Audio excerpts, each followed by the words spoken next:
Hello, I am Dr. Sharbani Mukherjee. Welcome to my YouTube channel Let's Do Maths. আজ আমরা পড়ব মধ্যশিক্ষা পর্ষদের দশম শ্রেণীর কোষে দেখি 13। এই চ্যাপ্টার আমরা আর একটা অঙ্ক করব। Problem number 14। সমস্যাটা তোমাদের স্ক্রিনে আসছে। পাঁচলা গ্রামের কৃষি সমবায় সমিতি একটি ট্রাক্টর ক্রয় করেছে। আগে সমিতির 2400 বিঘা জমি 25টি লাঙল দিয়ে চাষ করতে 36 দিন সময় লাগত। এখন অর্ধেক জমি কেবল ট্রাক্টরটি দিয়ে 30 দিনে চাষ করা যায়। একটি ট্রাক্টর কয়টি লাঙলের সমান চাষ করে তা ভেদ তত্ত্ব প্রয়োগ করে নির্ণয় করি। দেখো, এই সমস্যাটা তোমরা ঐকিক নিয়মের সাহায্যে আগেই নিচু ক্লাসে হয়তো করে ফেলেছো, কিন্তু এখানে পরিষ্কারভাবে বলে দিয়েছে তোমাকে ভেদ তত্ত্ব প্রয়োগ করতে হবে। তাহলে আমরা কিভাবে এগোবো? আমি প্রথমে ভেরিয়েবল কি কি ধরে নেব সেটা দেখি। আমরা ধরে নেব x আমাদের কি নির্দেশ করবে? লাঙলের সংখ্যা।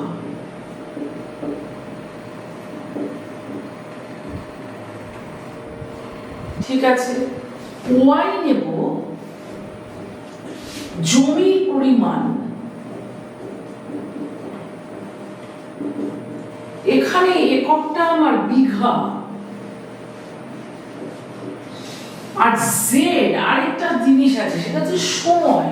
সেটা আবার দিনে দেওয়া আছে, সেটা ব্র্যাকেটে লিখব। এটা দিনে দেওয়া আছে। এখন এক্স ওয়াই এর সঙ্গে কিভাবে আছে? জমির পরিমাণ যদি বেড়ে যায় তাহলে লাঙলের সংখ্যা বেশি হবে। জমির পরিমাণ যদি কমে যায় তাহলে লাঙলের সংখ্যাও কম লাগবে। কখন? যখন জেডটা স্থির। তাহলে x directly varies as y যখন z স্থির। z টা চেঞ্জ করব না। এবারে x এর সঙ্গে y এর কথা ভাবো, x এর সঙ্গে z এর কথা ভাবো, y যেখানে স্থির। তাহলে এবার ভাবো জমির পরিমাণ একটা নির্দিষ্ট পরিমাণ। এখন যদি সময় কমিয়ে দাও তাহলে লাঙলের তো বেশি সংখ্যা লাগবে।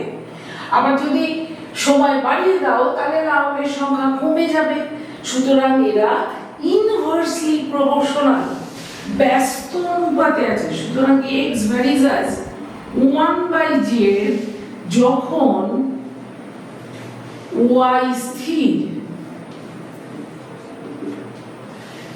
এই দুটো কম্বাইন করে তাহলে আমি কি পাবো? যৌগিক ভেদে x ভ্যারিজ as y/z যখন y এবং z দুজনেই ভ্যারি করবে। এখান থেকে আমি লিখব তাহলে x some constant k into y/z, যেখানে k একটি ভেদ ধ্রুবক। কোন বইতে লেখা আছে k should be not equal to 0। আমি এইটা নিয়ে তোমাদের একটা রিলস বানিয়েছি, তোমরা দেখো যে k ভেদ ধ্রুবক, k 0 হওয়ার সম্ভাবনা আছে কি না আছে না এটা নিয়ে আমরা বলবো। যাই হোক, আমি এটা নিয়ে খুব একটা চিন্তিত না, কারণ k under the given condition আমরা k বার করে নিতেই পারবো। এখন আমি মাথায় x y z আর লাস্টে x লিখেছি, কেন আমাকে অ্যাকচুয়ালি লাঙলের সংখ্যা বার করতে হবে। আমি কি কি দেওয়া আছে একটু লিখে ফেলি।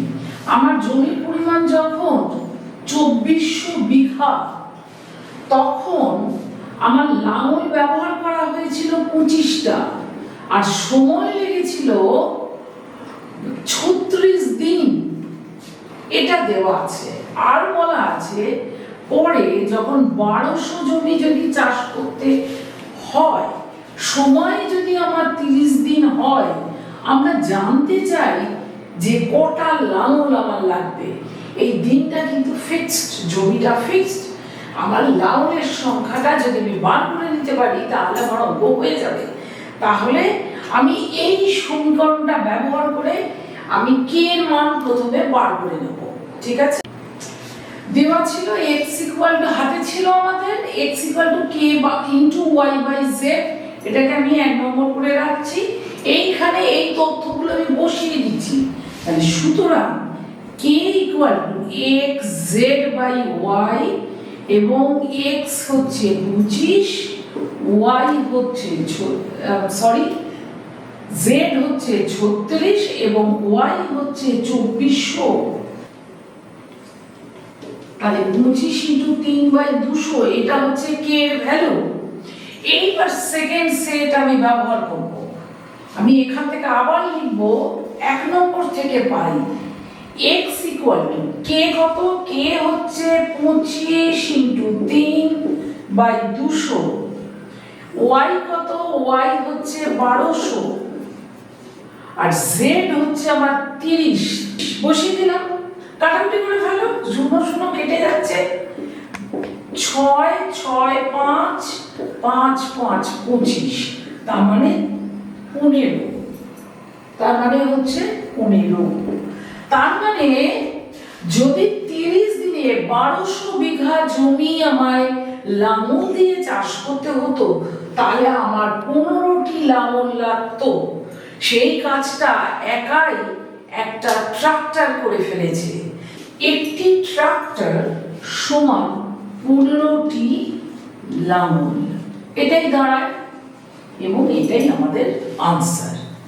তাহলে এই পর্যন্ত তোমাদের কেমন লাগছে আমাকে কমেন্ট সেকশনে জানিও। Please like, share and subscribe my YouTube channel. ধন্যবাদ।